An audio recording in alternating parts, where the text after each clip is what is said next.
عظیم الشان حضرت حافظ اور قاری علامہ مولانا نفیس رضا مرکزی خطیب و امام جامع مسجد لکھمی پور دوارا تراویح میں تلاوت قرآن پاک مکمل کیا گیا۔ آج 27ویں تاک رات کو جشن تراویح پروگرام رکھا گیا، جس میں امام صاحب کو نقدی ایوم جوڑا سے نوازا گیا، ہدیہ دیا گیا۔ تمام مقتدیوں نے اپنے اپنے طریقے سے ہدیوں سے بہت ہی بہترین امام صاحب سبحان اللہ۔ چلو صدر محترم مہدی ادھر پہ کوئی کہاں ایسے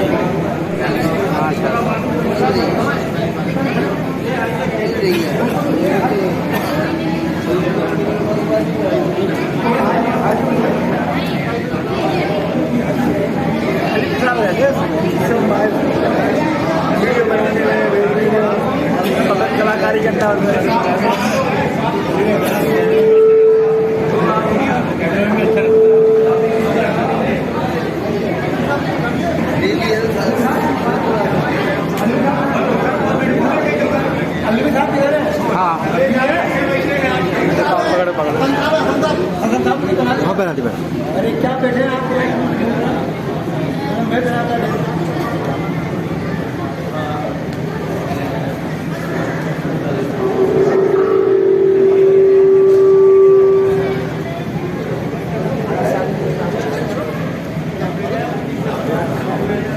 امام صاحب یہ میں بھول ہی گیا۔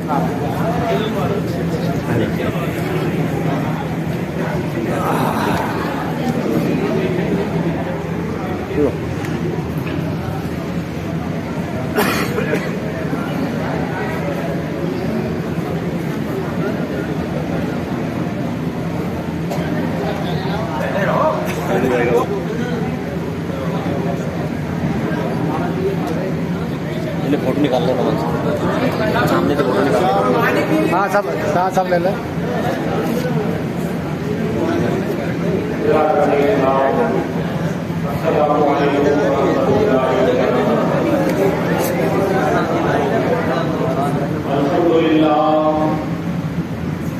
الحمد لله رب العالمين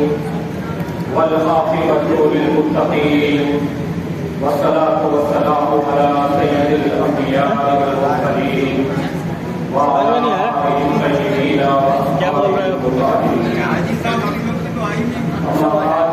فأعوذ بالله من الشيطان الرجيم بسم الله الرحمن الرحيم لقد كان لكم في رسول الله أسوة حسنة صدق الله المولانا العظيم وصدق رسوله النبي الأمين الوكيل المبين المعين الكريم ونحن على ذلك من الشاهدين والشاكرين والحمد لله رب العالمين۔ آئیے ہم سب مل کر سب سے پہلے آقائے نامدار مدنی کا احداث اور معزز مہمانوں کو حضور محمد مصطفیٰ صلی اللہ علیہ وسلم کی بارگاہ میں طرف گھوم کر درود پاک کا نظرانہ حقیقت بڑی محبتوں کے ساتھ پیش کریں، بڑی محبت کے ساتھ اللہم صل علی سیدنا و حبیبنا مولانا محمد وبارک وسلم صلاۃ و سلام علیک یا رسول اللہ، صلاۃ و سلام علیک یا حبیب اللہ صلی اللہ علیہ وسلم۔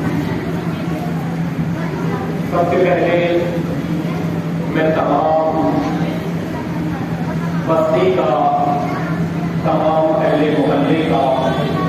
اور تمام اپنی اسلامی بھائیوں کا شکر ادا کرتا ہوں کہ انہوں نے مجھے الحمدللہ بے پناہ محبتوں سے آگے دیا، اور اللہ کی بارگاہ میں یہ دعا کرتا ہوں کہ اللہ تعالیٰ مجھے ہمیشہ نیک راہ پر اور صراط مستقیم پر قائم رہنے کی توفیق بنا۔ میرے عزیزوں، اللہ رب العزت نے یہ مقدس کتاب جس کو ہم قرآن کے نام سے جانتے اور پہچانتے ہیں، اس مقدس کتاب کے اندر ہر چیز کا علم بیان فرما دیا، اور اللہ تعالیٰ نے قرآن میں خود کہا تبیانا لکل شیء کہ ہم نے ہر چیز کو قرآن میں بیان کر دیا ہے، اب یہ انسان کے اوپر ہے کہ وہ کتنا اس سے نکال سکتا ہے۔ آپ جس آیت کو پڑھیں گے، جس حرف کو پڑھیں گے اور جس سورت کو پڑھیں گے اور اس کو جب سمجھیں گے تو جتنی بار پڑھیں گے اور جتنی بار سمجھیں گے اتنی بار آپ کو کوئی نہ کوئی نئی بات ضرور ملے گی۔ یہ قرآن کا معجزہ ہے، کیا ہے؟ قرآن کا معجزہ ہے، ورنہ تو جب رسول صلی اللہ علیہ وسلم پر یہ قرآن نازل ہو رہا تھا تو اس وقت کے بڑے بڑے کفار اور بڑے بڑے دانشمند جانکار لوگوں نے کیا کہا تھا؟ ارے یہ تو محمد عربی صلی اللہ علیہ وسلم اپنی طرف سے لوگوں کو عربی کے جملے بتا دیتے ہیں اور کہتے ہیں کہ یہ خدا کا کلام ہے۔ کہتے تھے کہ نہیں؟ یہی کہتے تھے کہ اپنی بات سے بتا دیتے ہیں اور کہتے ہیں خدا کا کلام ہے۔ تو رسول صلی اللہ علیہ وسلم نے ان سے کچھ نہیں کہا بلکہ خود قرآن بولتا، خود رب الجلال نے نازل فرمائی اور ارشاد فرمایا وَإِن كُنتُمْ فِي رَيْبٍ مِّمَّا نَزَّلْنَا عَلَىٰ عَبْدِنَا فَأْتُوا بِسُورَةٍ مِّن مِّثْلِهِ وَادْعُوا شُهَدَاءَكُم مِّن دُونِ اللَّهِ إِن كُنتُمْ صَادِقِينَ۔ اللہ تعالیٰ نے قرآن کے پہلے دیوار سورہ بقرہ کے اندر ارشاد فرما دیا ان لوگوں کو چیلنج کرتے ہوئے کہ اے لوگوں تم یہ کہتے ہو یہ محمد عربی کا کلام ہے، یہ خدا کا کلام نہیں ہے، تو اگر تم اپنے باتیں میں اپنے دعوے میں سچے ہو تو پھر اس کے جیسی کوئی صورت لے آؤ۔ کیا کہا جاتا ہے؟ وَإِن كُنتُمْ فِي رَيْبٍ مِّمَّا نَزَّلْنَا عَلَىٰ عَبْدِنَا فَأْتُوا بِسُورَةٍ مِّن مِّثْلِهِ کہ اس کے جیسی کوئی ایک سورت کوئی ایک آیت لے آؤ اگر تم اپنے دعوے میں سچے ہو، کیونکہ تم نبی کو اب بشر بتاتے ہو، وہ محمد عربی صلی اللہ علیہ وسلم کا کلام بتاتے ہو اس کو، تو پھر تم بھی تو ایک انسان ہو، تم بھی ایک سورت لے آؤ، کیا تم بھی ایک سورت لے آؤ۔ اللہ تعالیٰ نے آگے پھر ارشاد فرمایا وَادْعُوا شُهَدَاءَكُم مِّن دُونِ اللَّهِ إِن كُنتُمْ صَادِقِينَ، اور تم خود مت لاؤ بلکہ تم اپنے آپ میں جو بڑے بڑے دانشمند مانتے ہو، اپنے میں جو بڑے بڑے عقل مند جن کو مانتے ہو انہیں اکٹھا کر دو۔ کیا کہا؟ انہیں اکٹھا کر دو اور ان سے کہو کہ اگر محمد عربی کا کلام یہ خدا کا کلام نہیں ہے تو محمد عربی صلی اللہ علیہ وسلم بتا رہے ہیں، تو پھر آؤ کوئی نہ کوئی ایک صورت بنا لیتے ہیں، کوئی نہ کوئی ایک صورت لے آتے ہیں کہ تم صادقین، اگر تم اپنے دعوے میں سچے ہو تو وہ سارے کے سارے لوگ پست اور ندامت اور شرمندہ ہو گئے اور نہیں رہ سکے، اور اللہ تعالیٰ نے انہیں کی قسم کو بیان کرتے ہوئے ارشاد فرمایا فَإِن لَّمْ تَفْعَلُوا وَلَن تَفْعَلُوا، تم کیا تمہارے باپ دادا بھی اگر آ جائیں گے تو پھر ایسی کوئی آیت نہیں لا سکتے۔